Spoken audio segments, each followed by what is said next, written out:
Thank you all for being here. I first want to speak to the community of Douglas County and those kids that were at the STEM school yesterday afternoon. Our hearts are hurting for them, and I ask the community to come together as we always do here in Douglas County and be strong. Excuse me, and pray for the family of the child that was lost and the other 8 who are injured and still suffering from their injuries, and then the other remaining almost 1,800 kids that were at the school that had to be a part of this terrible tragedy. So I asked first the community to do that, and I thank the media to helping me share that information. What I want to do just very quickly now is go through just some very quick things that happened yesterday and some new updates and information. Yesterday, a little before 2 o'clock, the STEM school notified law enforcement of an active shooter in their school. Officers responded. As you know, that the STEM school is less than probably about a mile from this substation. Officers from this substation, detectives and command officers responded, but we had officers on the street that were there with inside 2 minutes. Once at the school, they immediately engaged the suspects and started to rescue the children that were injured. We have an adult male that we sent out information on yesterday in custody at the Douglas County Jail. We originally thought that we had a juvenile male in custody, but through our interviews yesterday late afternoon, determined that we have a juvenile female that is in custody right now, who is the other suspect. All of the victims that were shot have been released except for three children that are still in intensive care and at area hospitals. We are still actively working the crime scene with our partners from the FBI. We anticipate that that's probably going to take at least 2 more days for us to manage that. I want to just make sure that we focus on the families and the kids at the school, at the STEM school. As you can see, we have the superintendent of schools here and the leadership from the STEM school. We've been working very closely with them since this incident and trying to do whatever we can to help the kids. Friday will be the last day for the seniors, and so we're obviously working very closely to get them a location and assist them for those children can return to school and finish their education for this season. That is all the information we have. I will say there's a couple more things. I apologize, and I think the district attorney may speak about it. We will have a hearing today, and George will be present at that at 1:30, and that will be the first appearance for the adult male. And George will share a little bit more information about that. All of the other information that we have, we know that a lot of you have developed information in regards to the deceased child. We have not gotten a positive from the Douglas County coroner, who has the legal authority and responsibility of releasing that person's name.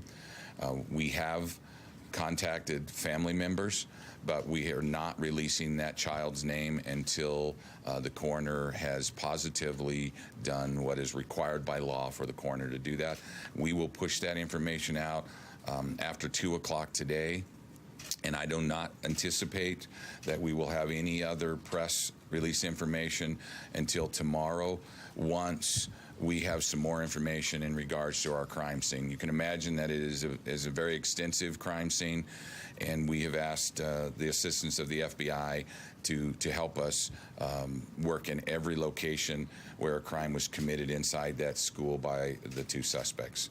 So I want to turn it over quickly to District Attorney George Brockler, and then and he'll turn it over to the governor, and then we'll answer a few questions. George. Good morning. My name is George Brockler. Last name is spelled B-R-A-U-C-H-L-E-R. I'm the district attorney for Colorado's 18th Judicial District. That is a judicial district that has 4 counties in it: Arapahoe, Douglas, which is the one we're in right now, Elbert, and Lincoln. I live in Douglas County, and for about 18 years I lived less than half a mile from where this incident took place. And I'm going to talk to you as the DA, but I want to begin by talking to you as the DAD, as the dad. I got 4 kids in this school system.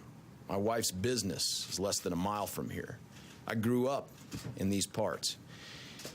And if you had suggested to anyone behind me or in this room that within 20 years and 20 miles we would have dealt with Columbine, Aurora Theater, Arapahoe High School, the shooting of Zach Parrish and 4 other deputies, we'd have thought you mad, and yet here we are again. My heart goes out not just to the victims in this case, but there are those that won't be classified as victims that are feeling it this morning right now. Moms and dads looking at each other, making decisions about whether or not to send their kids to school in one of the greatest school districts in the country because they don't feel safe. That's the dad talking to you. We're having those conversations at home too. Now, as the district attorney, I tell you procedurally, we do have a hearing this afternoon at 1:30. That hearing is an advisement. It is going to take place at this time with the adult suspect.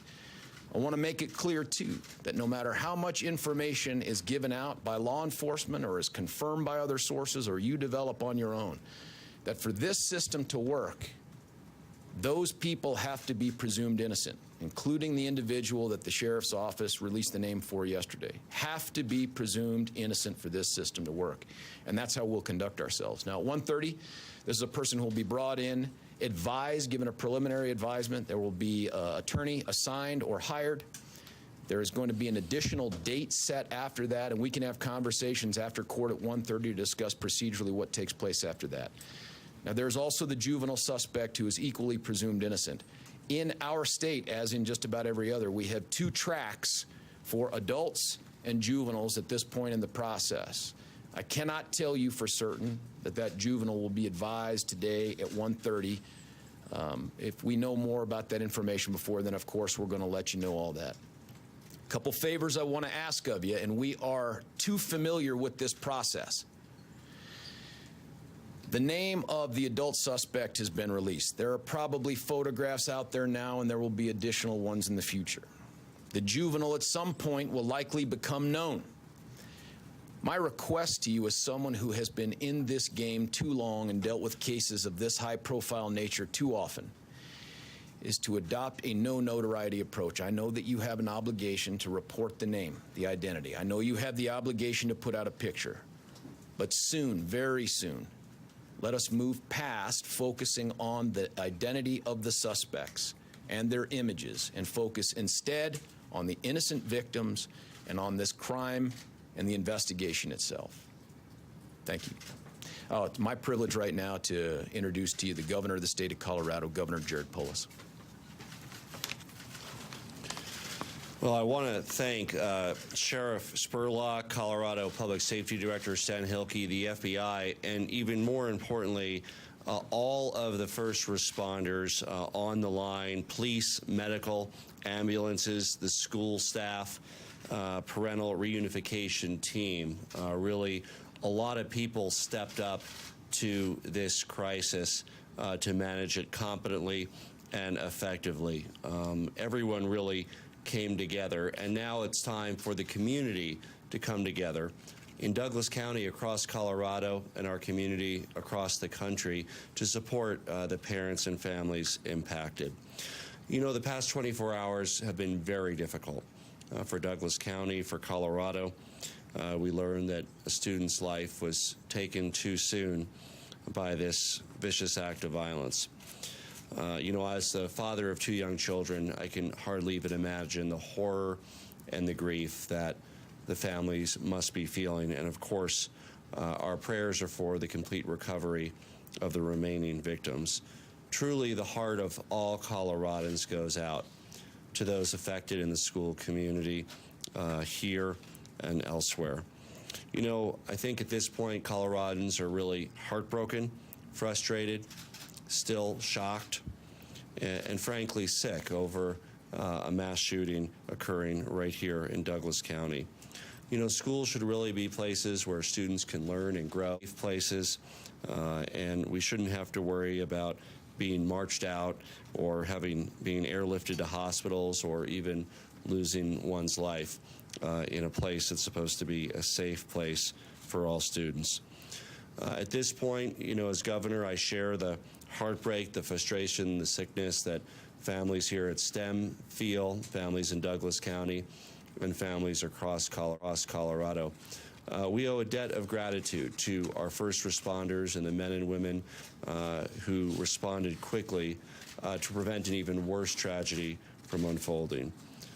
You know, time and time again, Coloradans have proven how resilient we are, and this time is no different. Yes, we come together in grief. We also come together to heal, and we come together to figure out what we can do better as a state and as a society. Thank you. We'll take a few questions if you have for either the governor or the district attorney or myself. Tony, there was a car pulled. I'm sorry, A car Tony. taken away from one of the houses last night with graffiti on it. Can you talk to us about that? Can you repeat the question? Yeah, there was a car that was taken and seized as evidence at one of the crime scene locations, not one of the crime scene locations, but one of the locations where the suspects reside. That is still being under investigation. The graffiti on it is still being analyzed at this point, so I don't have any specific information on what it means or where it came from. Let me get with you. Sheriff, can you explain at all what the confusion was about the juvenile suspects being here? Yes, well, I can tell you it was a very confusing situation. We had a number of officers in a school where shots were being fired, and the officers were trying to recover victims. We identified who the suspects were. They were taken into custody, and at the time, the individuals that we believed were in custody were two males. It wasn't until we got to this office where we were able to determine that one of the suspects was a female. You have to understand that this individual is a young person. This individual is a small young person, and the identity wasn't definitive, obvious to us when they were taken into custody. And then I was shared that information and didn't have anything further when I made my first press release. All righty. Sheriff Tony Spurlock there answering questions from reporters as we begin to get some of the answers for the shooting yesterday at the STEM School in Douglas County. The governor speaking, as well as George Brockler, the prosecutor who will bring these cases, saying, he said, there are those that won't be classified as victims in this, as all of Colorado this morning mourns the loss of one person in yesterday's shooting. Let's go back in because there are still some questions I'm hoping get answered here. We'll listen back in. The young person who died and the suspects, or other students who were in the room and the suspects? Unfortunately, the deceased student, I don't have any particulars about any interaction other than the fact that the person was shot by a suspect. We do know that there were students, and we are going to hear about very heroic things that have taken place at the school. We do know that there was at least one that we can verify, the student that encountered the suspects. And I suspect that as the detectives get further interviews from them, we are going to find that there were much more heroic things. We watched on video some of the things that our deputies had done in regards to rush in and take the kids out and run them 100 yards to the closest ambulance.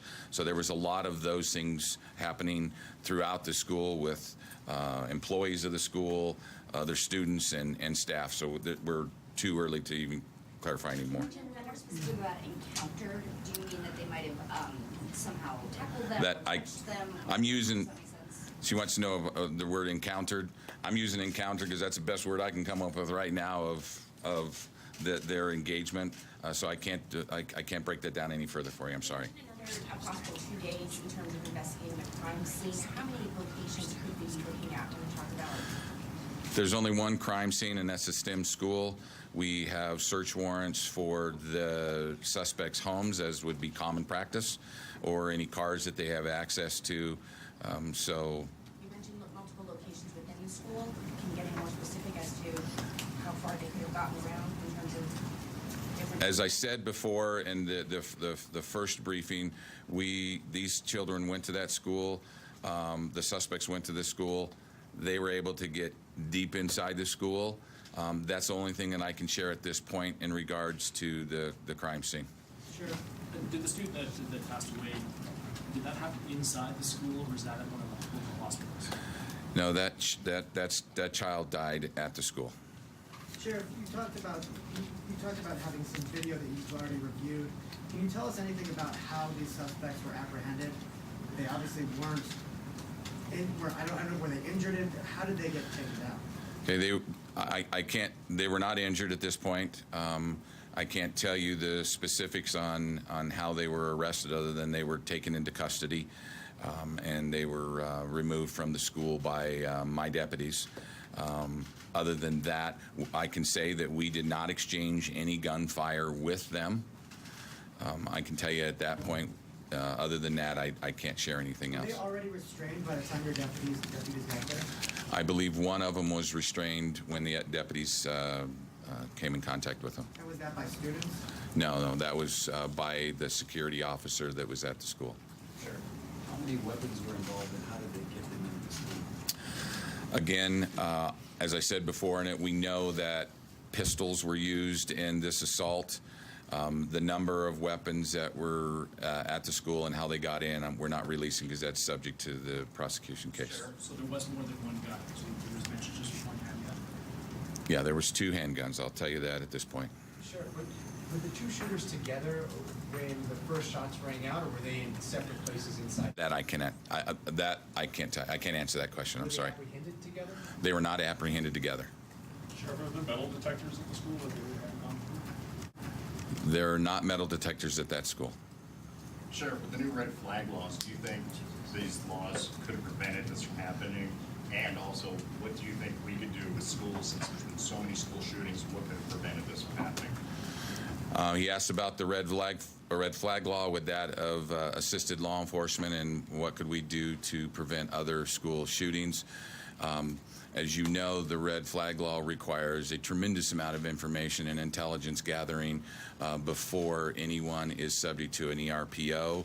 And these suspects are young adults or juveniles, so their ability to create a criminal history is kind of minimal because of that. So at this point right now, I would say that there isn't any particular information at this point. Neither one of them were of legal age to own or purchase a gun anyway, so it's a moot point in regards to red flag. One of the things that we can do to help our children and keep our schools safe, and that is working together with your school district, local law enforcement, and the government that assists all of those, and educating our children, educating our community, see something, say something at a school. Those are the kinds of things that we can do, educate our children that if they see something or hear something. We have a great program in Douglas County, Text to Tip. There's a state program, Safe to Tell. Those 2 programs work wonderfully in the state of Colorado every day that you folks don't even know about, that we avert disasters and tragedies because children's. Mountain Vista was one of them where we were able to do that, and individuals were arrested and charged for that. Sheriff, any reason to believe these individuals were supported or directed by anybody else at this point in the investigation, and where did they get the guns? Too early to tell at this point. The ATF is assisting us on the location of the purchase of those guns. Sheriff, can you tell us if there were any warnings about the shooting via social media or otherwise? That is too early for us to tell. We are deep in all of the social media searches, computers, phones, all that kind of stuff, and interviewing. You have to understand, again, there are 1,800 children at that school. About 600 of them were probably most definitively affected by it because of the pod that it was at. So we're only 18 hours into this. That's a lot of kids to interview, and we still have a lot more to interview. Are the suspects cooperating? Are they talking to you, or are they I can't share that information at this point. Sheriff, is there any future plans to have schools implement a security system where metal detectors are going to be installed? Okay, I can't. You want to know if there's any future plans of putting metal detectors in the schools? We work very closely with the school district. As you can see, we have their leadership up here, and we strive every day to try to find ways to protect our children while they're in schools here in Douglas County and still have an environment of appropriate education. So we're still working on that, but I don't have anything particularly. We're going to do a few more questions. Anyone in the back? We've been beating these guys up front up. Do you know if the student whose house was close to graduating? Yes, that student was going to graduate and would have been out of school in 3 days. Do you know which suspect fired the bullet that killed the student who passed away? No, I don't, and we had a question for the governor. Governor Polis, once again, the nation's eyes are on Colorado, and in a very negative way right now. Can you add perspective your concern on what this says about our state? We heard about prior shootings. We all know about prior shootings. What do you say to the people that are looking at Colorado right now and saying we have a problem? Well, we've been no stranger to tragedy. It was just a couple weeks ago that we observed the 20th anniversary of the Columbine shooting with the solemn ceremony, but also a focus from the survivors now in their 30s, their families. Great to see that many of the Columbine survivors had kids and families of their own. And they dedicated that anniversary to a day of service, giving back to their community, building upon the tragedy that they experienced. So too, in this tragedy, families will come together to support those directly affected. We are a resilient state, whether it's in the face of fire, floods, or a human tragedy of senseless violence like this. Coloradans really come together and show support for the kids and families affected as we make sure that we know that we can do a better job and help make sure that kids are safe in schools in our state and across the nation. You know, America has seen too many of these senseless acts of violence. And there's, you know, a discussion, of course, to be had about what we can do to make sure kids are safe at school. Today, obviously, with less than 24 hours after the tragedy, it's really about the outpouring of support from all sectors for the families directly affected, and, of course, our hopes that the remaining victims who are hospitalized fully recover. Tony, can I say something about that? Because this is my home. This is not who we are. And my concern is, as this thing gets reported outside the borders of this state and across the country, because of the things we've talked about, this becomes how people view us. This is not who we are. We are exactly what the governor said. We are a resilient people, but the time for resilience isn't going to be within the first 24 hours of this. We're going to mourn, we're going to weep, we're going to take care of those who are down and pick ourselves back up. But who we are is we are a kind, compassionate, caring people, and this does not define us. It won't today and it won't tomorrow. These are aberrant acts. Problem is, when you get 3, 4, or 5 of them within a 20-mile radius, you begin to think they're less aberrant. But I'm here to tell you this is not who we are. Our school district is awesome. Our school district is safe. And my kids are going to go to school today, and I recommend everyone else send their kids to school too. Has there been any talk about Why how do you they think met that I'm going to go right here. happening in our community? Governor, could you answer that for us in Spanish if it's possible? And if See- you could please repeat that question. Why does it happen in this community? Happening in our community. Yeah.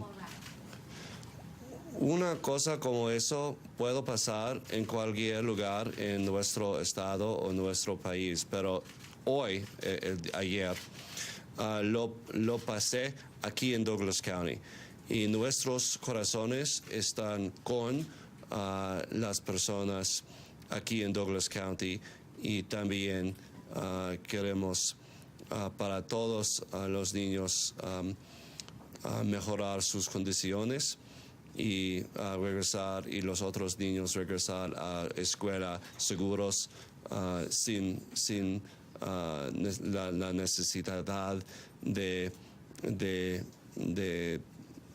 pasar más tiempo sin dudas. Has there been any talk about charging the juvenile as an adult? Yeah, it's a fair question, and it's something that we're going to explore. We've made no decisions at this point, and you brought up the charges. Let's talk about things that will become publicly available. You will see charges at some point referenced in court or an affidavit early on. Those are not the official charges that will ultimately necessarily be filed a few days from now, but they are the initial charges upon which the adult is booked. As to what we'll do with the juvenile, I'm going to continue to wait and see what the investigation reveals. I want to make a smart decision about that, and I won't be rushed into it. Sheriff, where did the suspects enter the school? Excuse me, want to know where the suspects entered the school? They entered through the middle school entrance, which is the northeast side of the STEM school. And are there metal detectors at that entrance? No, there are no metal detectors at that location. Sheriff, can you talk a little bit more about the security officer? You said, I think yesterday, they do not have a school resource officer. Is this somebody who is armed? Is this somebody who is just kind of there monitoring? Who is this person? So this school does not have an SRO, but the STEM school contracted with a private company for armed security officer at that school, and that individual's job was just that. Again, taking in consideration that the footprint of the STEM school is pretty extensive, so that security guard had that school to monitor. That security guard was The armed. identity of the younger. Yes, the school security officer was armed, ma'am. Just because the identity of the younger suspect, I know all of us want to make sure to report correctly. Does this person identify as transgender? Was that confusion? Okay, right now we are identifying the individual as a female because that's where we're at. We originally thought the juvenile was a male by appearance, and like I said before, I did the press release very early on, and before the detectives were able to get medical and detectives were able to speak to her, and I was able to get the information. That information was corrected, and I had already put out information that the individual was a Two male. more questions, please. Two more questions. The injuries there, you mentioned, we didn't get really into the specifics. Were they all shot, or were there other injuries sustained, maybe trying to get away from the school?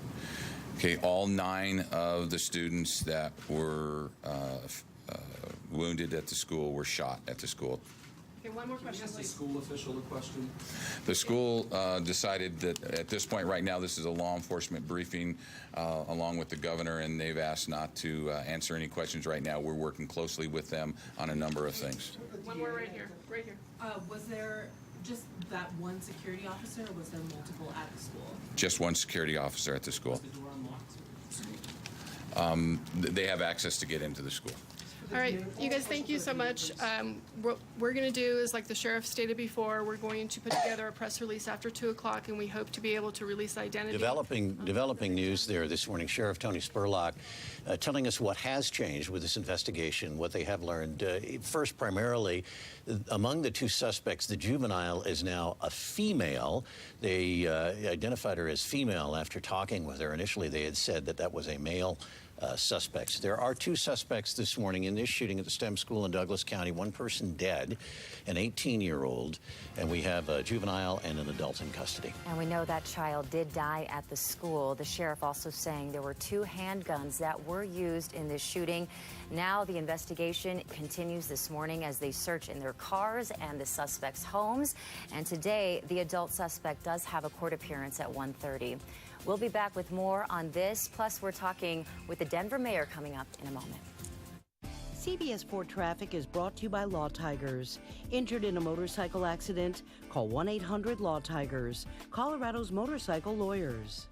We hear it all the time. You want the forecast, but you can't stand the hype. It's just going to be a little bit of weather. It's overhyped. And that is why we are committed to a no-nonsense forecast. Simple, direct, honest, a forecast you can trust. CBS 4 covering Colorado weather first. Colorado's biggest sale on cameras, photographic equipment, and everything imaging is happening this weekend. Save up to 75% on cameras, accessories, and more at the Mike's Camera Warehouse Clearance Tent Sale in Boulder. For more info, visit mikescamera.com. Be advised, this is a once-in-a-lifetime chance to save 40 to 80% on a hot tub and swim spa. Friday through Sunday. Major manufacturers and warehouses clearance of new 2019 inventory. National Western Complex. Over 100 hot tubs on display and everything must go. See the revolutionary swim spa. You can exercise, swim, and relax without the expense and maintenance of a pool. Hot tubs starting at $29.95. All inventory 40 to 80% off. 18-month interest-free finance.